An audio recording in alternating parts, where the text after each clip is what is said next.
everybody, and thanks for joining me today. I have pretty much finished the center part of this pass that was the big blocks of color. I'm now getting into the final sort of third of this pass where the maple leaves are coming in, and there's a bit of a evergreen as well as I get closer to the right hand edge. I got 3 stitches done already before I realized there was a tech issue, so start again. We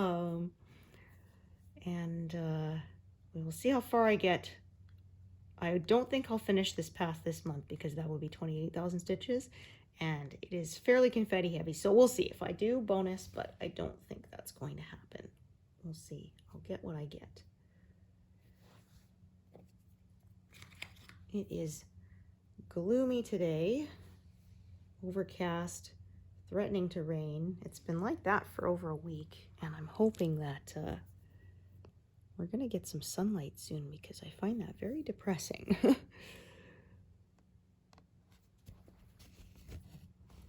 I don't know how scientists and people who live like at the polar regions where they end up going, there's weeks without sunlight. I would die.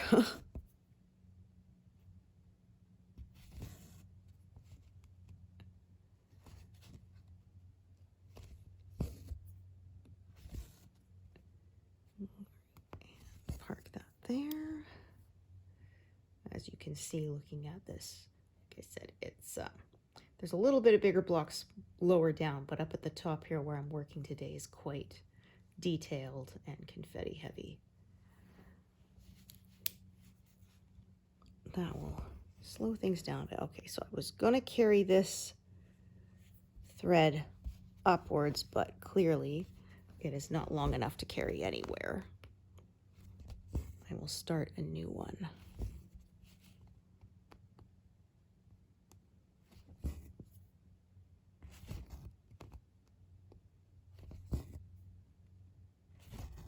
All right.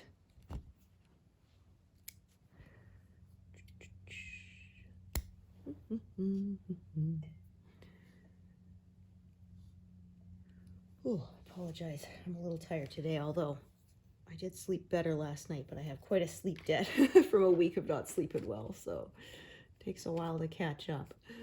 Ooh. Husband finally had to turn off the alarm to his security camera for work because it kept going off because it's near a farm field, and so every time this cow walked by eating the grass, it would set it off. Yeah, it's motion activates it every now and then, gets a thing. It's like, oh yeah, there's the dog. It's a farm field that's right next to them, and there's a dog that runs pretty much free in that field, and they said they have to quickly get in from the truck there or the dog will jump up on you and leave its muddy paw prints all over you. Ooh.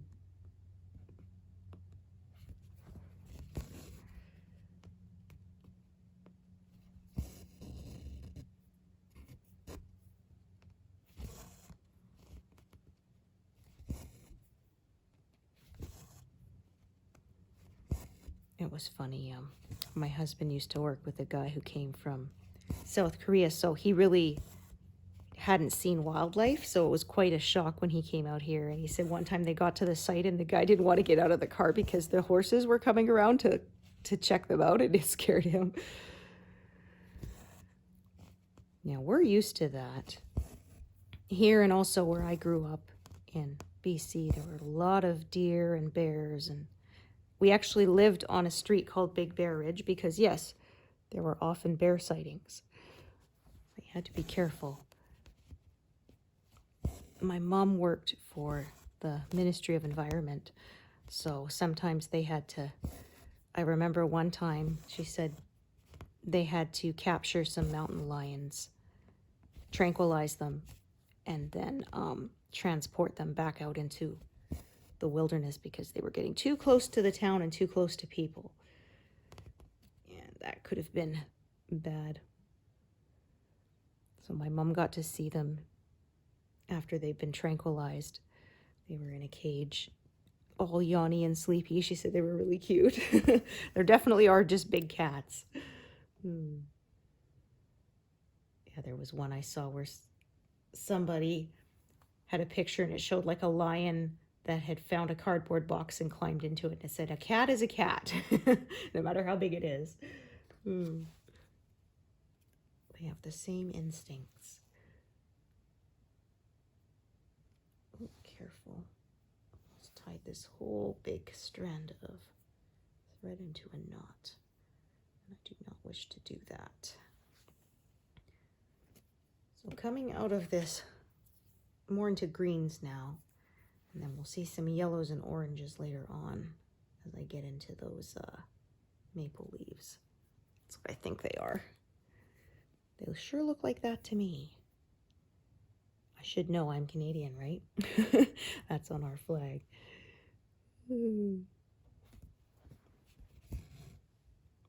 Just making sure I'm at the right spot. I almost went in the wrong spot earlier today. This section of color. I have to double check with the grid lines so I don't end up in the wrong place. It can get confusing if you're not careful.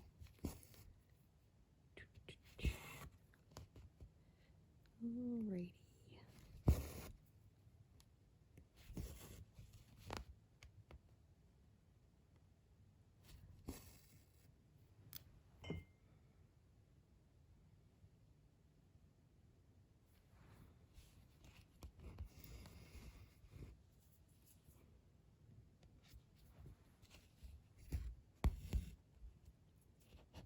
I had a feeling that had not pulled evenly.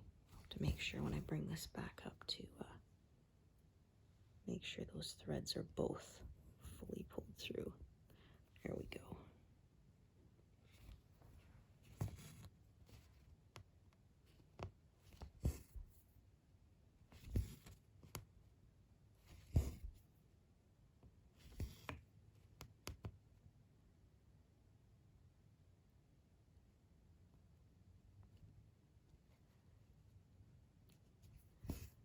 Lots of cross-checking, trying not to mispark where I put stuff.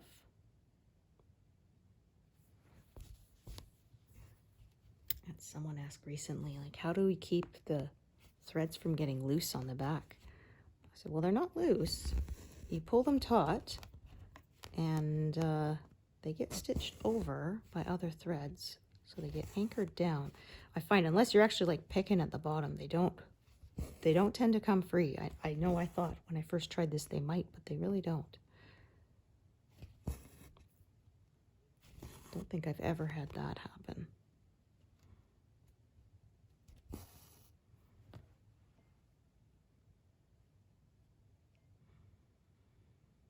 But I also say, maybe this way of stitching doesn't suit you. I won't be offended.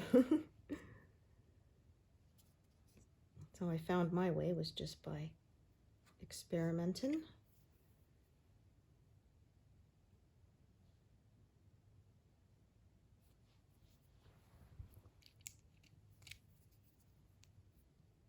Ooh. Ooh, pardon me. Oh my gosh.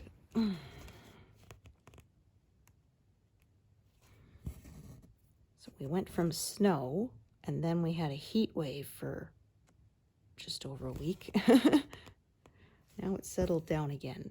It's where I like the temperature, around 22 Celsius, which is around 70 Fahrenheit for those of you who don't use metric. But I wish it wasn't so rainy, that's for sure. It's kind of funny because, say, we do use metric in Canada, but it really depends what you're measuring.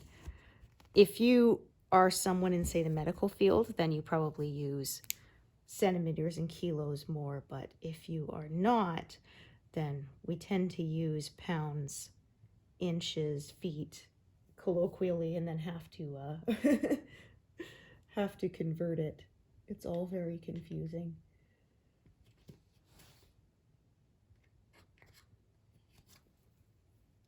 I remember posting when my son was about 14 and said, oh my gosh, he's only 3 inches shorter than me. And one of my friends like, but you're Canadian, why are you using inches? I'm like, well, we generally do.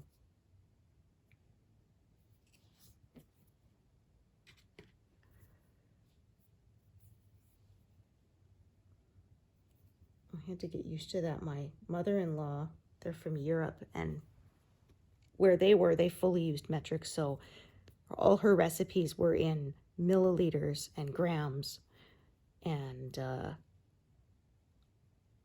for cooking we generally use imperial, so cups, spoons, tablespoons, teaspoons, that kind of thing, and Fahrenheit for our stove. So I remember I gave a friend my mother-in-law's gingerbread recipe, and then she said she thinks she had difficulty because it was in milliliters. Oh, I think that might be off. Let me just pull up my magnifying glass here and double check. Nope, that is fine. Okay.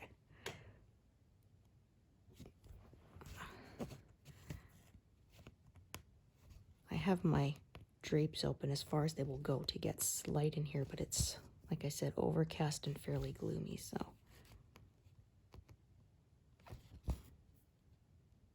I'm pretty much adjusted to my new glasses now, which is nice. I might have to go in though and have them adjust the frame a little bit, because on one side the temple piece is kind of digging in to my skull a little bit. They give free adjustments like that for ever, so.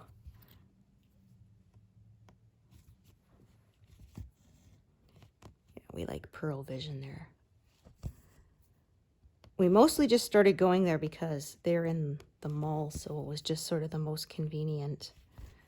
So they have the eye doctor's office, and then it's connected to the glasses place. I'm just going to go the other way since it doesn't want to come up there properly. And the nice thing is when you get an eye exam done, they usually give you a coupon for either 2 for 1 or 50% off your lenses, so that's nice too.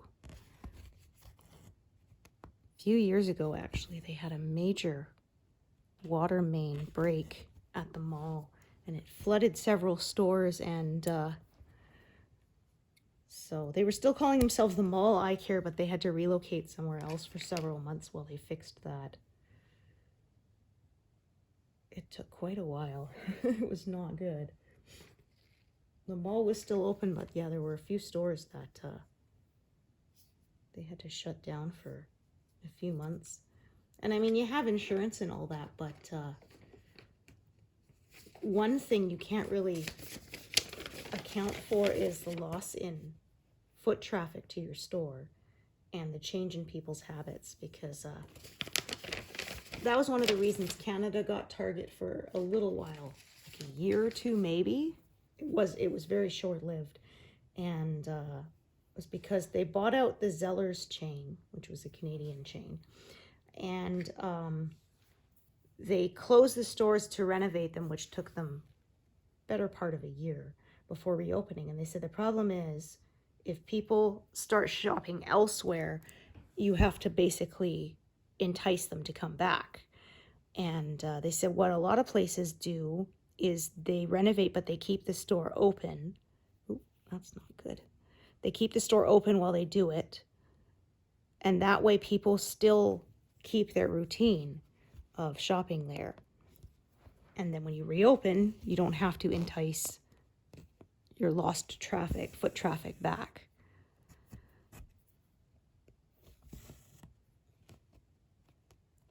We didn't even get one. We had a Zellers in our town, but it wasn't big enough. So when Target bought it out, they only changed over the major storefronts in the major cities.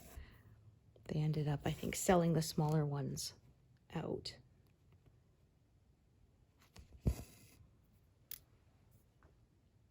Because what used to be Zellers became Safeway for us. they were in the mall, but they were smaller, so they took over that space, which was bigger. And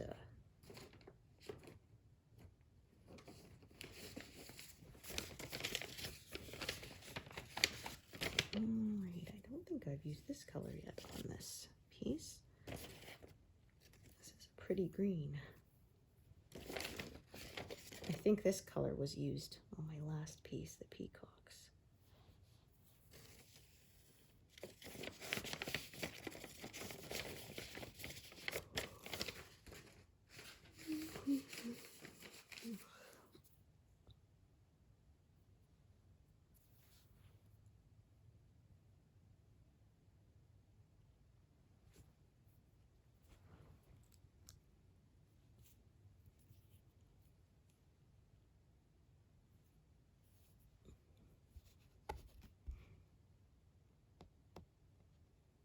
Lots of parked threads. So I'm thinking I'm going to work, this is line 280 here. I'm going to be probably going to work about to line 300 at the furthest, and then keep filling in and then move the whole frame over. There isn't sort of really a obvious place to make a break in my stitching, so I'm just going to choose around that line. I don't stop at sharp lines, so I just kind of work the stitches that make sense in that area to around that line, and then figure out from there. Okay, 6, 4, 5. Oops.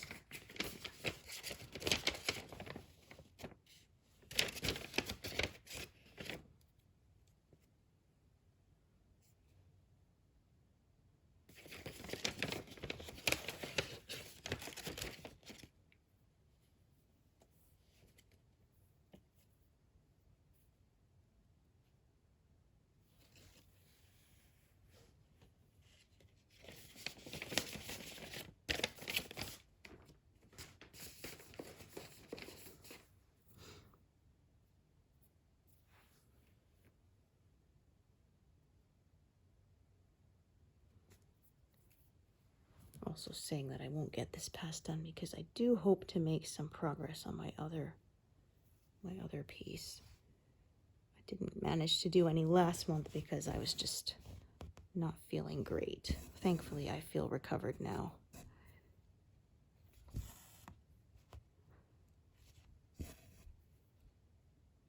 It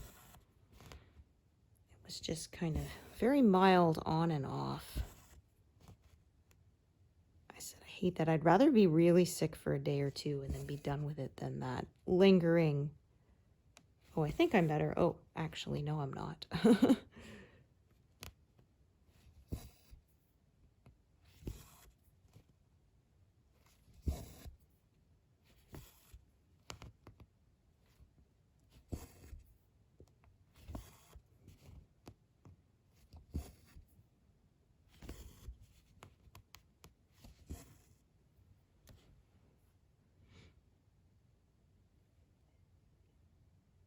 I'm really thankful for Pattern Keeper because see, you've got like arrows going that way and arrows pointing the other way, and I would tend to mix those up when doing it manually. So that is one thing I really like with Pattern Keeper is because of the automatic highlight, it has saved me from mistakes more than once. My eye can get fooled, the program doesn't.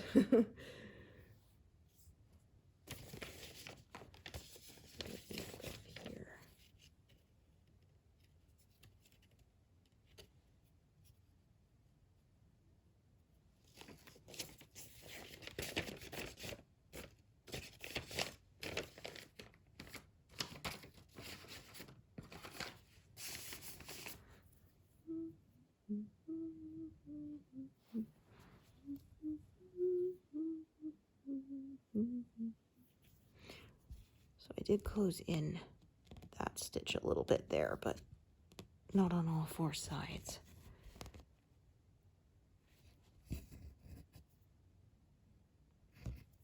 Just pulled that one too hard and lost the loop. Don't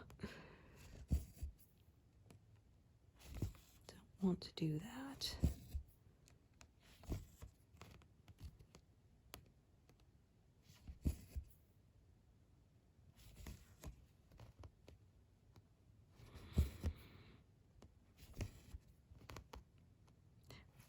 going through my my Facebook memories today. 2 years ago, my son got his Jeep majorly stuck in the mud.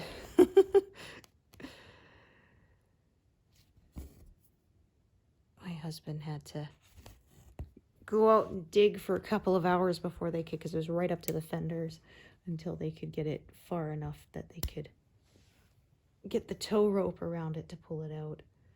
Thankfully, our son didn't try to force it because he could have burned out the clutch. So he tried to get free, but then when he realized he couldn't, he called. So, and I said, you know, you're lucky, because he kind of went out in the back fields, and I said, you're lucky there was still cell service, or you could have had quite a walk. This was when he was still in high school, so I had to come get him and take him back to school, because he did this on his lunch break.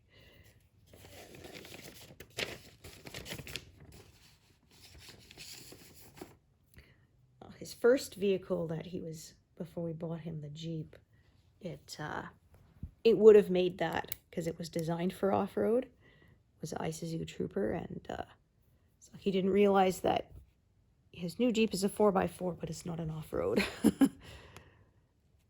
It's not built for that.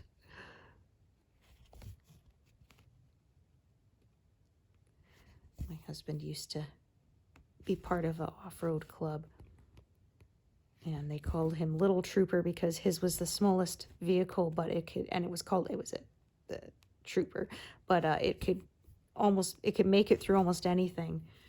He actually towed some of the bigger ones out a couple of times. Yeah, it was a rule. They'd go on the back road, and sort of you had to go in groups. That way nobody would end up stuck and stranded by yourself in the middle of nowhere.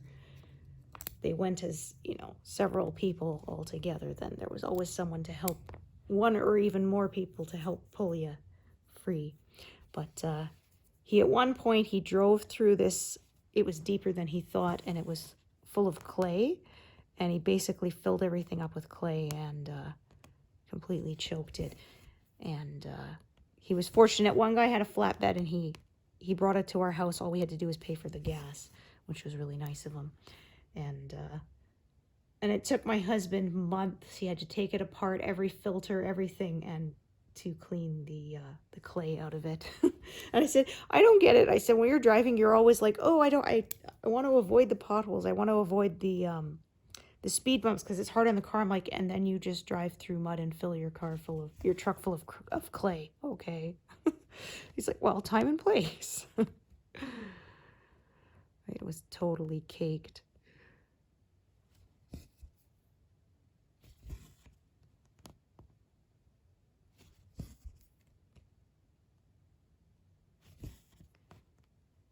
It was a nice little truck, but the only problem was it was a diesel, and it's too cold here to use for at least 4 months of the year, sometimes longer. So we ended up trading that one in and getting our son the Jeep. Used Jeep, but he quite likes it. Let's see. So I'm going to have more than one thread of this color here, I can tell right now. But I kind of joked because when we got it for him, you know, we put up a little thing on Facebook, you know, here's his car. Then I kind of joked, actually, this is his second Jeep, because when he was little, we had one of those little, you know, toy cars you can get, and it was a Jeep Rubicon. He had when he was about 4. And my husband actually built him his own little garage for it in the backyard. And he helped paint it and everything. Once he got too big, when we got rid of that little garage, and we ended up giving the motorized car toy to some friends.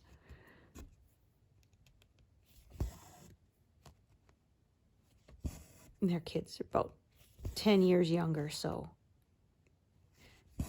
we gave them a lot of old bikes and things once our kiddo grew out of them. Gave it to them.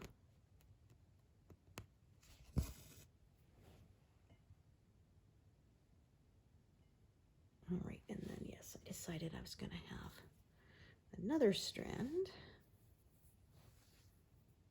coming off this way.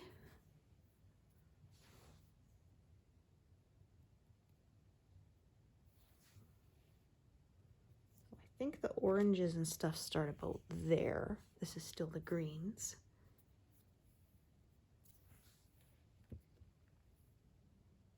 We will definitely hit 10% done this month. Woohoo! We will see if I manage to do this faster than I expect, because I went through the pattern and it has some little confetti heavy areas, but most of it is not. So down at the bottom left and across the bottom where there's pine cones and pine needles, those are quite detailed, obviously.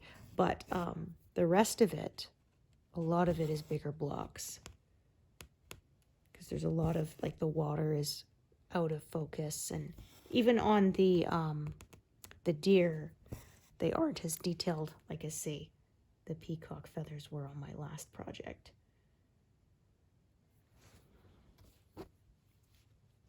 We will see.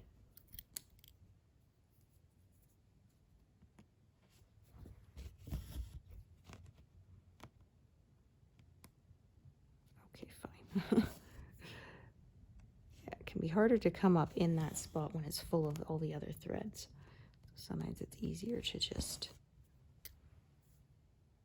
go back down in that spot instead of trying to force the needle to come up in that spot. Okay, I'm just going to check the length here.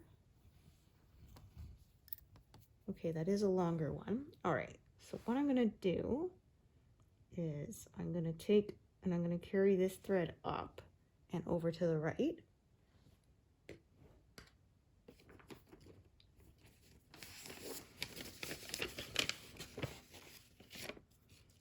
This will be one that I imagine I'm using more than one strand of.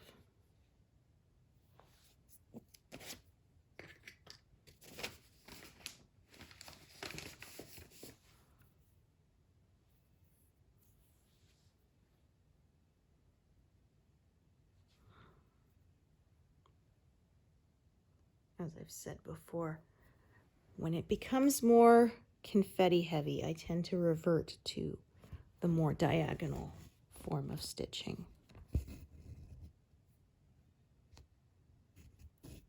Since the colors don't really form clear shapes on the piece. So I tend to do more of the leftmost, cornermost stitching.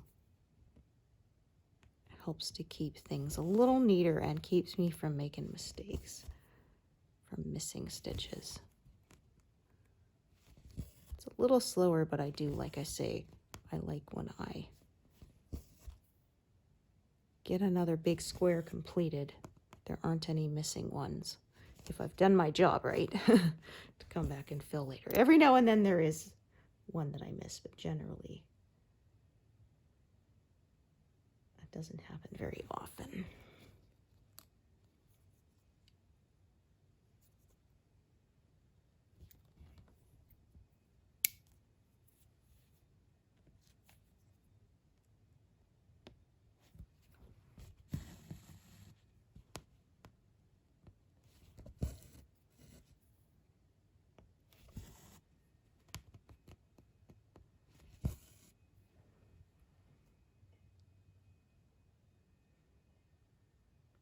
Alrighty, so just kind of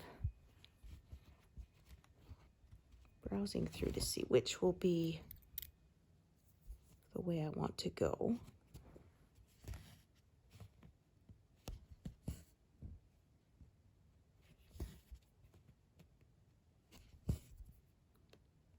So again, I was going to carry this strand up there, but I can see now that there's really not much point in doing that. It's too short. I will just tie it off instead.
Once again, just cross-checking with my grid lines that I'm in the right place, because I've got quite a few threads parked here. And also, if I parked any threads wrong, then I'll make mistakes if I work based on the threads that are parked there. So I try to work instead off the grid lines, so that if I did make a mistake, I don't compound it. Darn it. That's one drawback of using these tiny little pieces.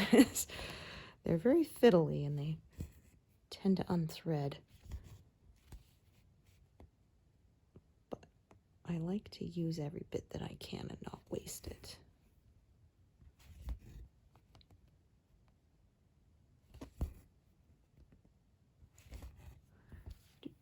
Do.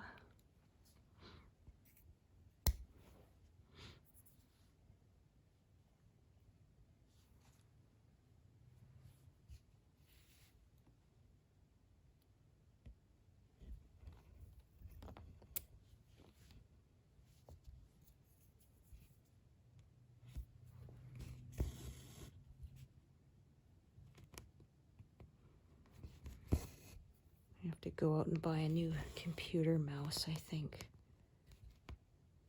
today. My old one's finally dead. I was actually saying to my husband the other day, I'm amazed how much tougher they are. I've been around since, computer mice first came out, and you had to be really careful not to let them fall and hang by their cords and stuff. They were really delicate. And I said, this one now, I can't tell you how many times it's accidentally fallen off of the table. And I've walked by and it wrapped around my foot and then whipped out, and it still works.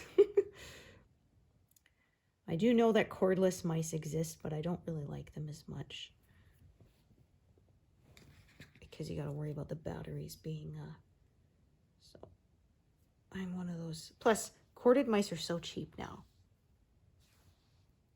The wired mice, like, they're like $10 now, so there's that too. But I was trying to play a computer game the other day, and it was registering about 2/3 of my clicks. And it's a time management game, so missing a click can mean you lose the level. Time for a new one. It's the an old Farm Frenzy game. I really liked those. I would love if they made some more.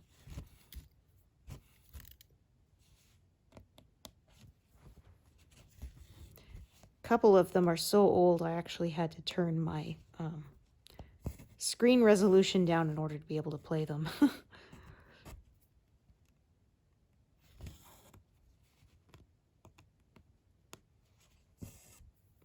Otherwise it would crash, or it would flash and look really, really funky. I guess the refresh rate was too fast for the lower level of graphics. Oops, darn it.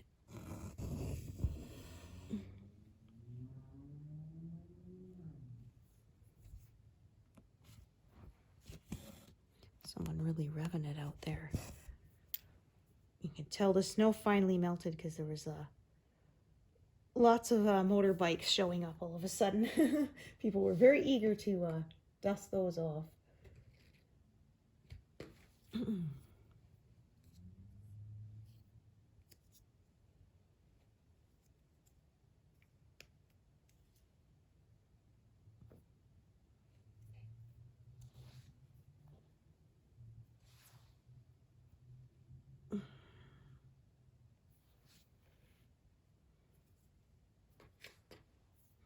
There was one guy who lives on our street. He has a Corvette, and he always waits until the last possible second to put it away for the winter. And a couple of years ago, he had to get a bunch of guys help him because he couldn't get any traction to try and get it out of his driveway so he could get it to the place where he pays for it to be stored, because there was snow on the ground.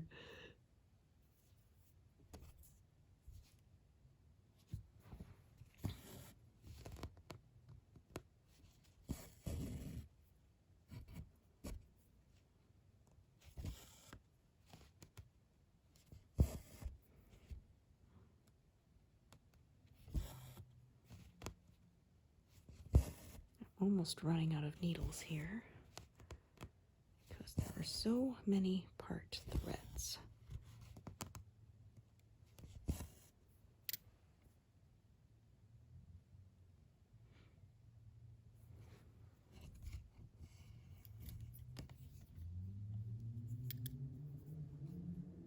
Oh, is he going to come down my street? No, he's at the next one.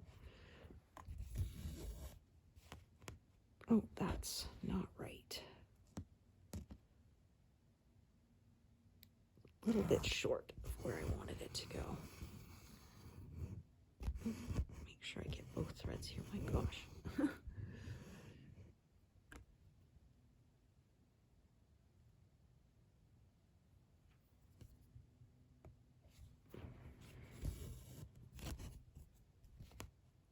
That's better.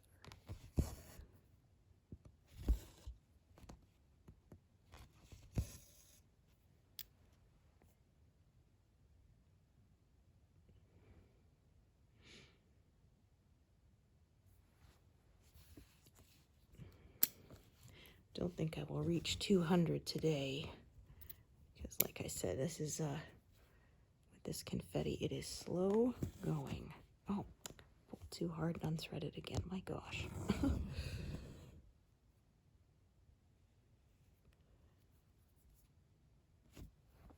Guess I could go faster if I stopped doing that.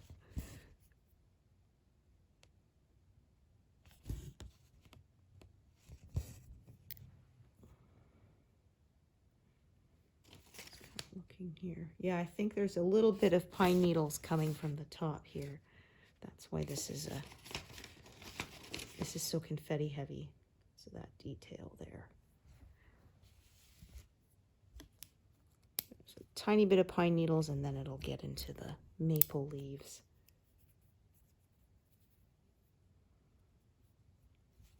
All right, so I could park this one up over to the right or down below. They're about the same distance away. I'm just going to park it below because this is, if it was a short thread, I think I would be more likely to park it over to the right, but it's not. So I'm going to park it down below and I'll add a new thread there later. And I'm going to unthread that because it'll be a while till I can work my way all the way out there. I can tell that now. And since I'm running low on needles, I'm going to try and kind of conserve them so I don't run out. I do have more. I buy them in bulk, but if I have too many, then it starts to get more difficult to get them out without getting them tangled.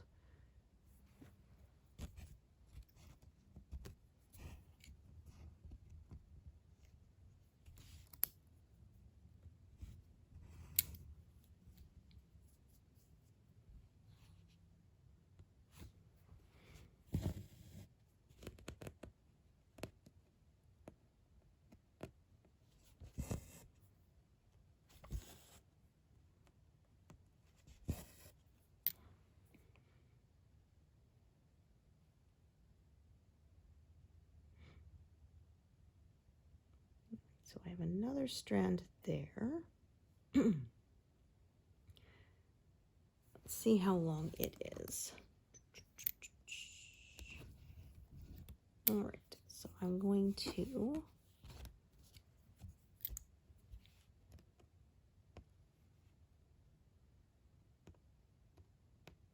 actually, now that I'm looking at it, I'm going to do some stuff that's to the left of it first.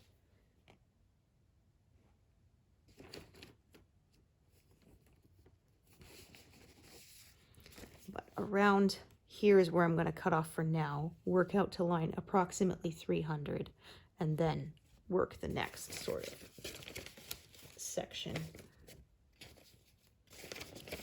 so that I don't end up with too many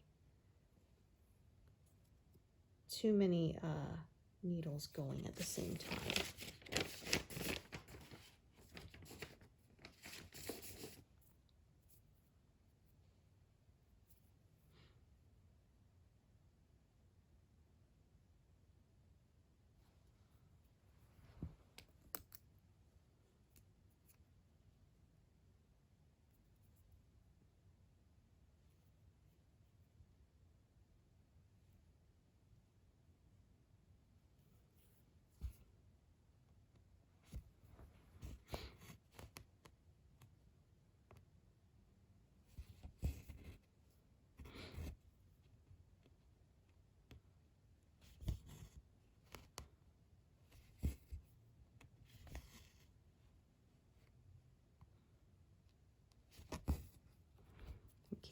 unthread that one because I won't be getting back to it for a while.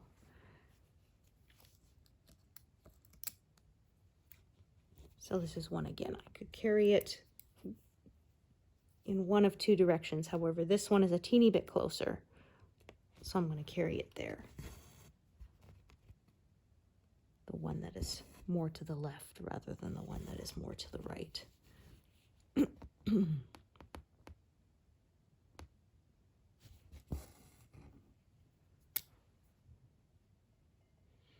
Okay, so I did those. That way I could do all these without leaving a gap.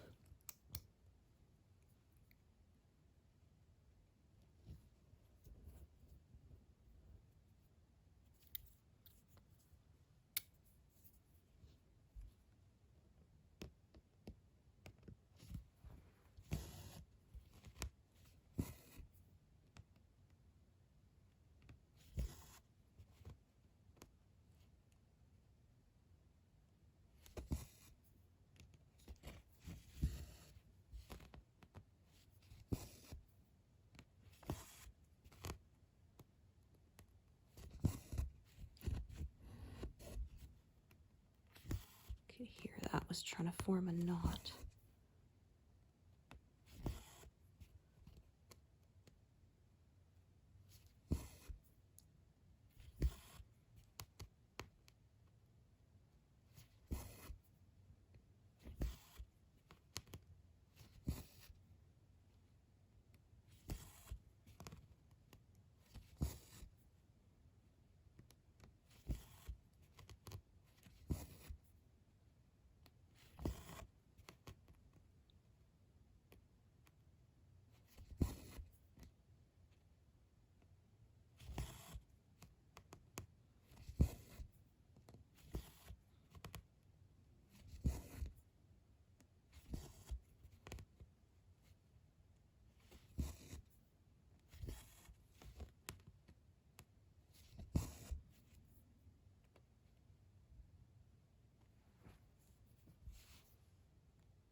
Those, and I'm also going to do those two.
getting very, very complex here.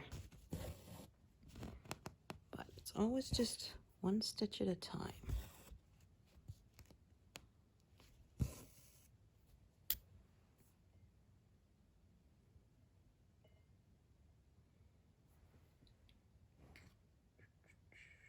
Alrighty.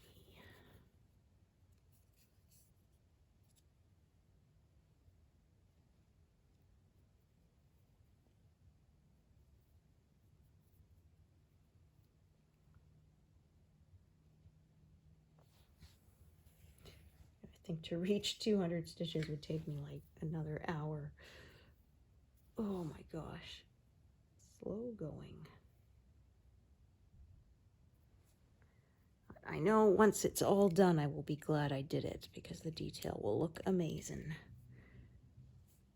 That's how it always is.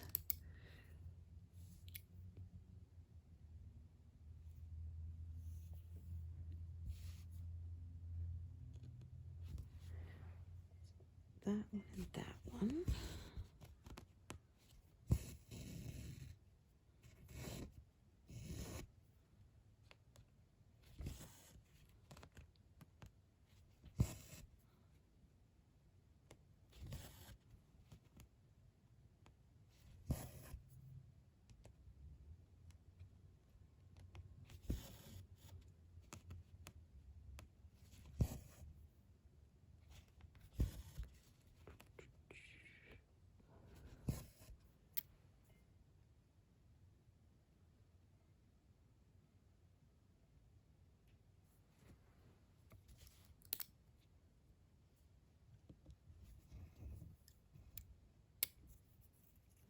Again, 2 places to carry this.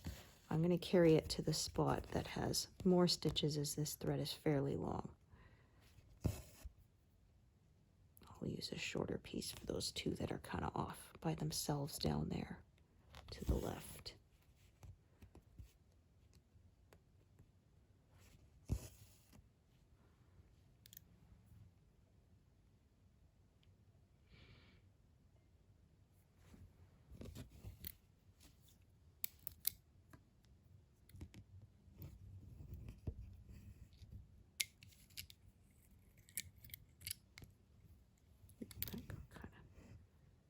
Mixed up there.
Although looking at it now, I may stop at line 290 and then start filling in some more.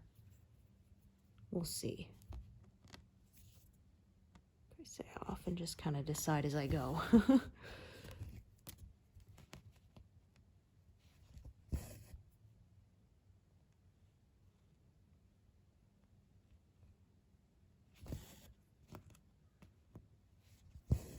Just because I'm getting to the point where I have so many needles, it's starting to get a bit tangly, so that's often when I will decide to stop adding new threads and kind of continue working the areas where they already have them. Add those new ones later. So I think that's what I'm going to do. I was planning to go to 300, but I think 290 actually kind of just makes more sense to me for now to stop at. Okay, once again, I'll go the other way. fighting it.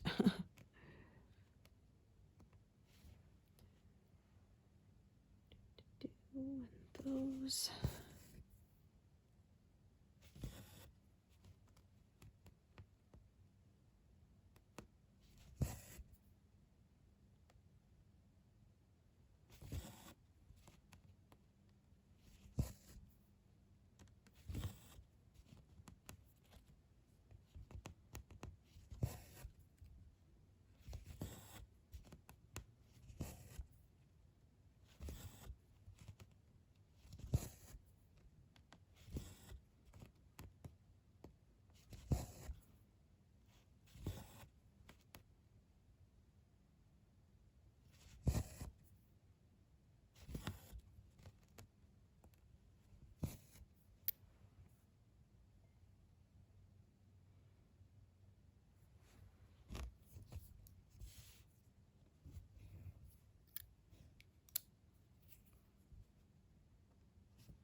Oops. That was no good. I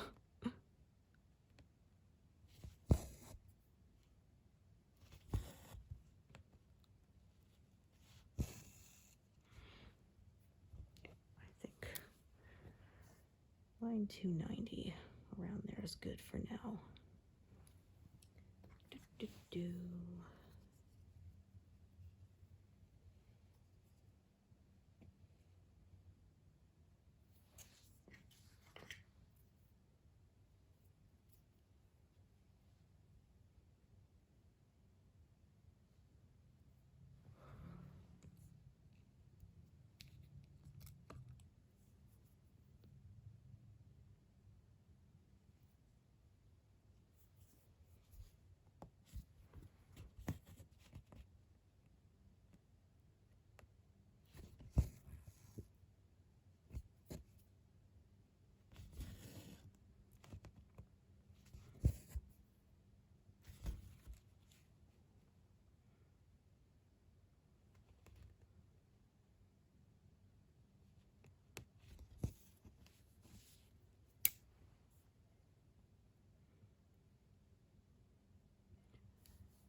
Like I said, this confetti definitely slows me down. I'm usually at 200 stitches by now, but definitely not today.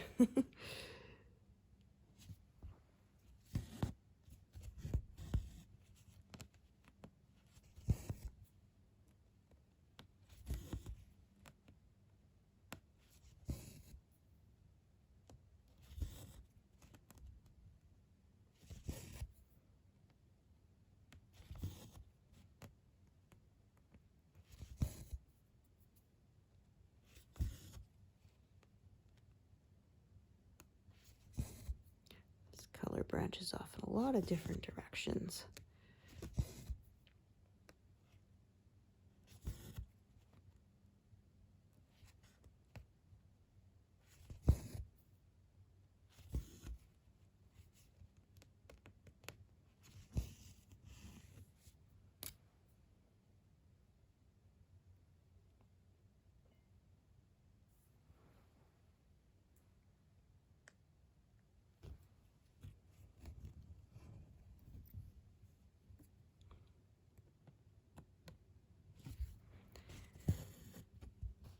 Okay, I think that's where I'm going to call it a day.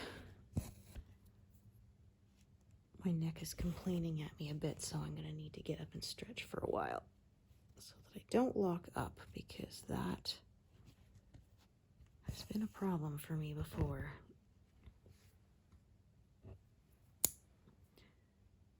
Mark that's parked there, 105. So, like I said, that confetti was going to slow me down a whole lot today, and it certainly did. Thank you so much for joining me, and hope to see you here next time. Thanks, everyone. Bye.